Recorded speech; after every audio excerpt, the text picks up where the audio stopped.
Santapan Harian Minggu 23 Agustus 2026.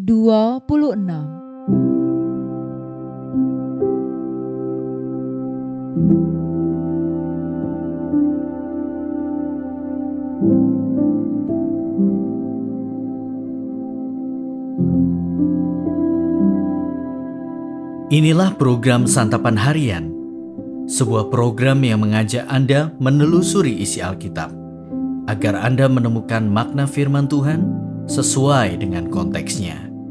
Santapan Harian tertuju bagi Anda yang ingin memiliki kehidupan rohani yang segar, kuat, dan sigap. Hari ini kita akan membaca 2 Samuel pasalnya yang kelima, ayat 11 hingga ayatnya yang ke-25. Namun sebelumnya, mari kita berdoa. Ya Allah, biarlah setiap ayat yang dibacakan menjadi embun yang menyegarkan jiwa kami. Tumbuhkanlah pengharapan baru di dalam hati kami. Di dalam nama-Mu Yesus, kami memohon. Amin. 2 Samuel 5 ayat 11-25. Hiram Raja Tirus mengirim utusan kepada Daud dan juga kayu aras, tukang kayu dan tukang batu. Mereka mendirikan istana bagi Daud. Daud pun menyadari bahwa Tuhan telah menetapkan dia sebagai raja atas Israel dan telah meninggikan kerajaannya demi Israel umatnya. Daud mengambil lagi beberapa selir dan istri dari Yerusalem setelah ia datang dari Hebron. Bagi Daud masih lahir lagi anak-anak lelaki dan perempuan.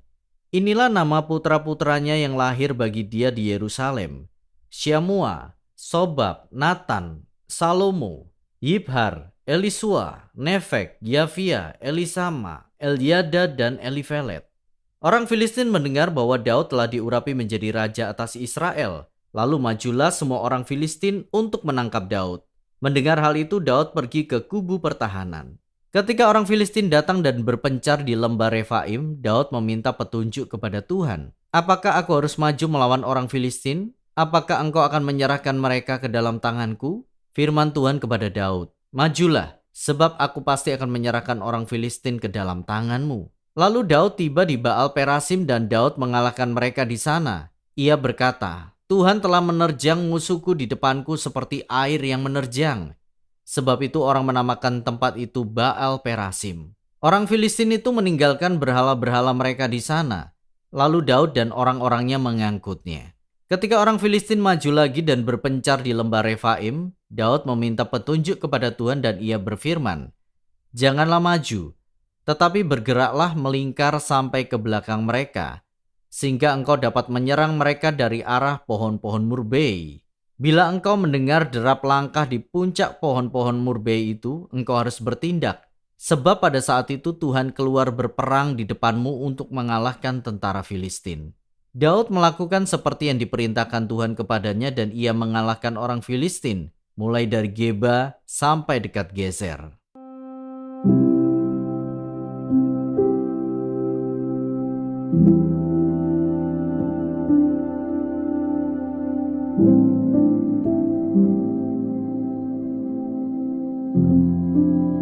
Sahabat Scripture Union Indonesia, ketika kita menghadapi situasi sulit, apa hal pertama yang biasanya kita lakukan? Mencari strategi dan solusi dengan cara sendiri atau meminta petunjuk dari Tuhan? Setelah Daud dinobatkan menjadi raja, ia mendapat dukungan dari Hiram, Raja Tirus, yang mendirikan istana baginya. Meski demikian, Daud menyadari bahwa Tuhanlah yang menetapkan dia menjadi raja dan meninggikan kerajaannya. Tuhan jugalah yang memberikan kepadanya anak-anak laki-laki dan perempuan. Di tengah kejayaannya, orang Filistin berusaha menangkapnya. Daud yang mendengar hal itu meminta petunjuk kepada Tuhan. Daud melakukannya bukan dalam rangka konfirmasi, tetapi karena ia mau melangkah menurut tuntunan Tuhan. Ketika Tuhan memerintahkan dia untuk maju, tanpa gentar ia menerjang musuhnya sehingga mereka lari meninggalkan berhala mereka. Ketika Tuhan melarang dia maju, tetapi memerintahkan dia bergerak melingkar ke belakang mereka, Daud pun patuh. Dan hasilnya ia mengalahkan orang Filistin. Tuhan pun memberi kita petunjuk, kadang untuk maju dan kadang untuk mengambil jalan lain. Tujuannya agar kita tetap bergantung padanya dalam setiap keputusan kita, sehingga kita mencapai kemenangan yang Ia sediakan. Kecenderungan banyak orang ketika mereka hidup dalam tekanan adalah terburu-buru mengambil tindakan sendiri. Acap kali kita meminta petunjuk Tuhan bukan sebagai langkah awal, melainkan langkah terakhir yang baru kita cari setelah kita tidak tahu lagi apa yang harus dilakukan. Ikutilah teladan Daud yang sebagai raja tetap meminta petunjuk Tuhan. Percayalah, Tuhan kita adalah Tuhan yang Maha Tahu dan punya banyak cara untuk menolong anak-anaknya. Bagian kita adalah datang dan meminta petunjuknya untuk segala sesuatu yang kita mau kerjakan. Karena itulah yang disebut mengandalkan Tuhan. Untuk setiap hal dalam hidup kita, dari yang besar sampai yang kecil, dengarkan dan ikutilah tuntunan Tuhan setiap hari. Mari kita berdoa. Ajarilah kami ya Allah untuk terus hidup di dalam tuntunan-Mu, sehingga kami peka untuk mendengar suara-Mu dan terus mengikuti keinginan kehendak-Mu.